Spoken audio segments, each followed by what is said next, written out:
Welcome, viewers, to another informative video from Dr. Chris's Key to the Manager's Mindset series.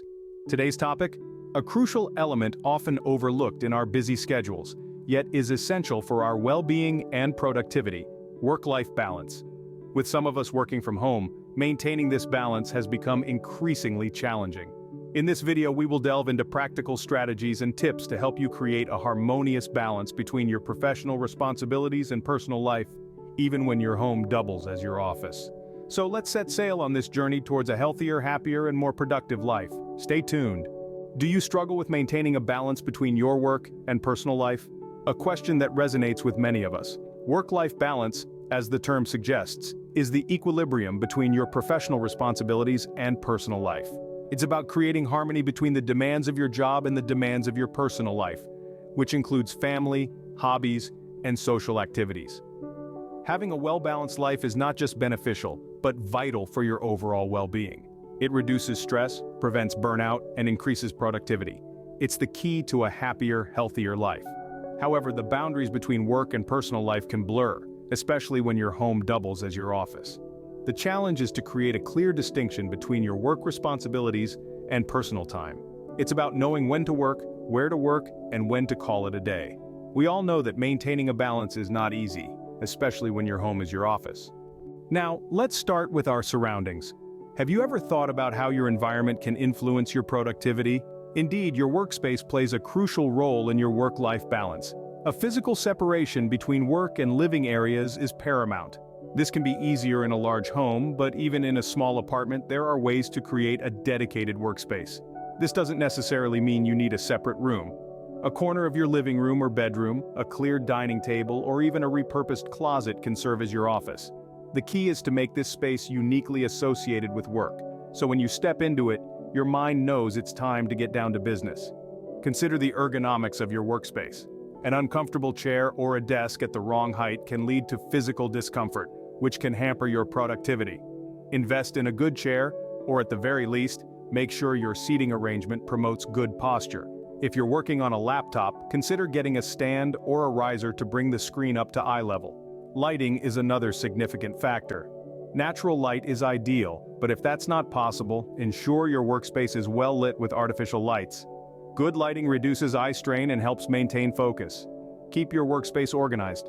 Clutter can be distracting and stressful. A clean, well-organized workspace can enhance productivity. Consider using desk organizers or storage solutions to keep your work materials in order. Personalize your workspace.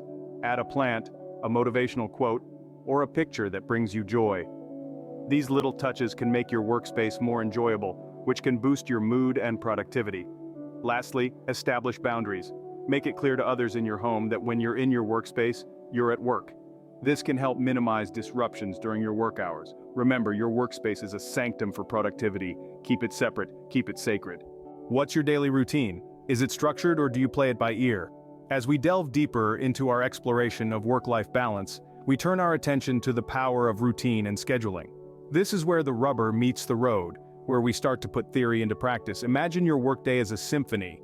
Just as each instrument in an orchestra has its part to play, so too does each task in your day. And just as a symphony requires a conductor to guide the musicians, your workday requires a schedule to keep you on track. Setting consistent work hours is akin to creating a melody. This rhythm of work can help mimic an office environment, even when you're working from home. It provides structure and predictability, allowing you to plan your day effectively. It's like having a roadmap that guides you from the start of your workday to its conclusion, ensuring that you cover all the necessary ground without losing your way. But a melody, no matter how beautiful, can become monotonous if played on loop. That's why it's crucial to intersperse your work hours with regular breaks. These intermissions are the equivalent of the rest in a piece of music, providing relief and contrast to the ongoing melody. They offer you a chance to rest, recharge, and refocus, enhancing your productivity when you return to your tasks. And just as every symphony has a finale, every workday should have a definitive end. This is the crescendo that signals the conclusion of your workday, the point at which you can put down your instruments, or in this case, shut down your computer, and step away from your work. This definitive end helps create a clear boundary between your work and personal life, allowing you to fully switch off and relax. Routine is key. It's not just about what you do, it's about when you do it. By establishing a routine and schedule, you can create a harmonious balance between your work and personal life, turning your daily grind into a symphony of productivity and relaxation. Are you always on your phone, even after work hours? This is a common issue for many of us, particularly as our work and personal lives become increasingly intertwined through technology. However, it's essential to manage our digital communications effectively to maintain a healthy work-life balance. Firstly, try to set specific times for checking your work emails and messages. This might be during your regular work hours or at designated intervals throughout the day. By doing this, you reduce the temptation to constantly check your phone, freeing up more time for personal activities. Secondly, consider using different devices or accounts for work and personal communications. That way, you won't be distracted by work notifications while you're trying to relax or spend time with loved ones. If using separate devices isn't possible, many smartphones allow you to create different user profiles, which can help you separate your work and personal apps and notifications. Now, if you're wondering how to keep track of all these different channels, don't worry. There are plenty of tools and apps available that can help. For example, email clients like Outlook or Gmail allow you to schedule quiet hours where you won't receive any work notifications. Similarly, communication platforms like Slack or Microsoft Teams have Do Not Disturb modes that can be scheduled or activated manually. Furthermore, many project management tools, such as Asana or Trello, have features that allow you to set your availability. This way, your colleagues will know when you're not available, helping to manage their expectations and respect your personal time. However, remember that these tools are only as effective as how you use them. They can help create boundaries, but it's ultimately up to you to enforce these boundaries and maintain a healthy work-life balance. In conclusion, managing your digital communications is a crucial aspect of separating your work and personal life. By setting specific times for work communications, using separate devices or accounts, and utilizing the features of various tools and apps, you can create clear boundaries and reduce the risk of work encroaching on your personal time. Technology is a tool, not a taskmaster. Use it wisely. Do you find it hard to switch off from work mode? This is a common challenge for many, especially when your home doubles as your office. But fear not, there are psychological strategies that can help create a clear mental divide between work and home life. Firstly, consider creating end-of-day rituals. These can be as simple as tidying up your workspace, logging off your computer, or even changing your clothes. These actions signal to your brain that work has ended and personal time has begun. They provide a physical manifestation of the boundary between work and relaxation, helping you mentally transition from one to the other. But what about the lingering thoughts of work tasks, emails, or upcoming meetings? This is where mindfulness comes in. Mindfulness is all about being present and engaged in the current moment. It's not about emptying your mind, but rather acknowledging your thoughts and then letting them pass without judgment. Just a few minutes of mindfulness meditation can help clear your mind and bring focus to your personal time. Another relaxation technique you can use is deep breathing. Deep, controlled breaths can help reduce stress and promote relaxation. Try this after your workday. Sit comfortably, close your eyes, take a slow deep breath in, hold it for a few seconds, and then slowly exhale. Repeat this for about 5 minutes. You'll likely find yourself feeling more relaxed and less preoccupied with work. Then there's the power of visualization. Imagine a barrier or wall between your work life and your personal life.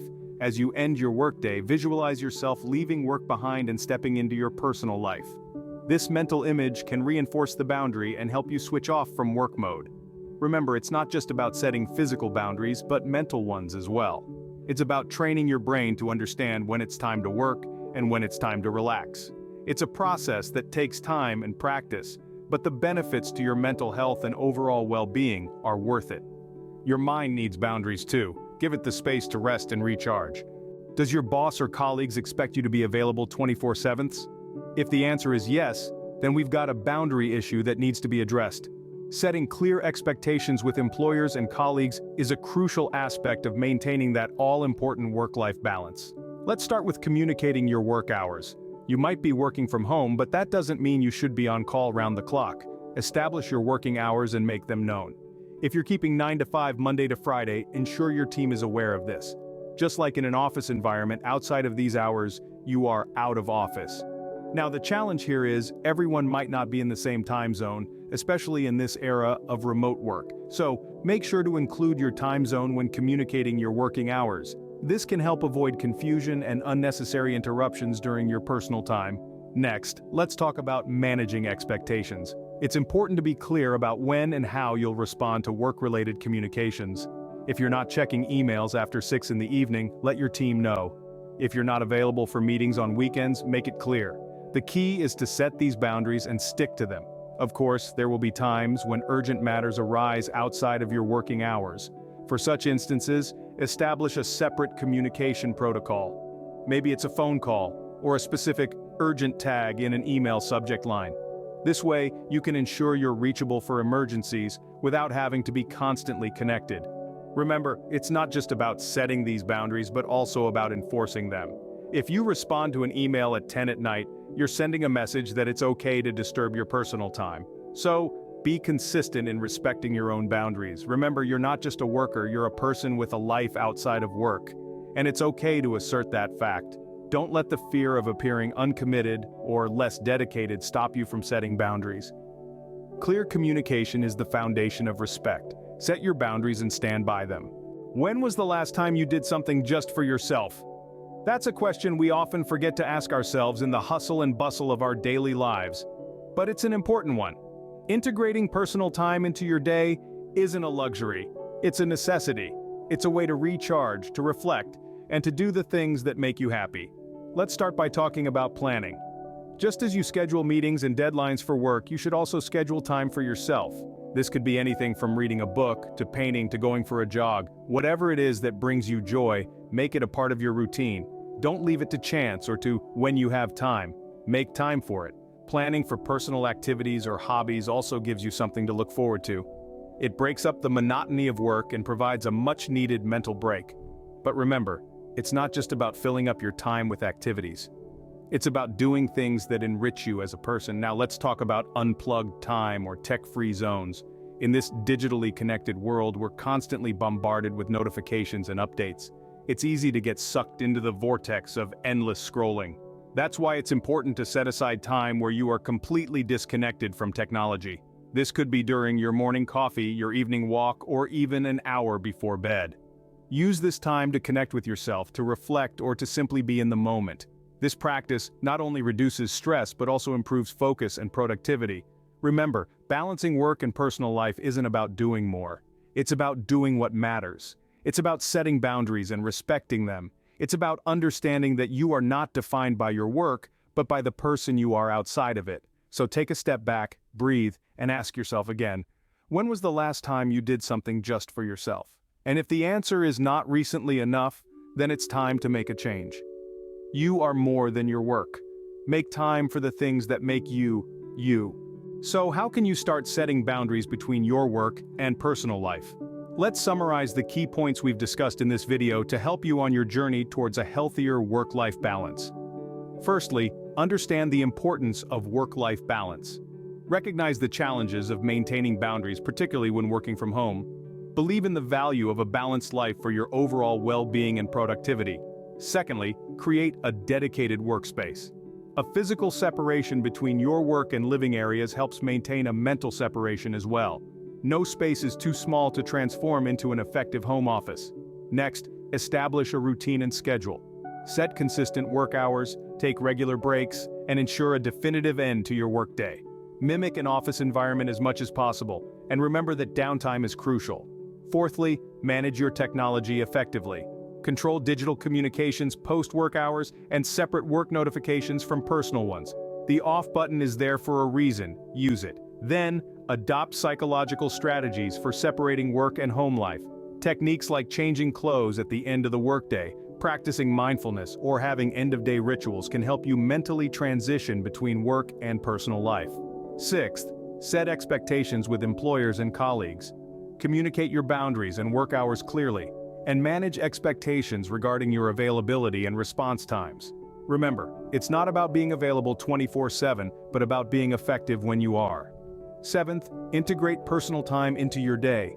Plan for activities or hobbies and value unplugged time or tech-free zones. Personal time is not a luxury, it's a necessity. And finally, review and adjust your boundaries regularly. Assess the effectiveness of your strategies and make changes as personal and professional circumstances evolve. Flexibility is key to maintaining a healthy work-life balance. Remember, balance is not a destination, but a journey. Keep striving, keep adjusting, and keep living. Because at the end of the day, it's not about how much you do, but how well you live. Thank you for investing your time in improving your work-life balance. If you found this video useful, we encourage you to hit the like button. Sharing is caring, so don't hesitate to share this video with your friends, family, or colleagues who might benefit from these tips.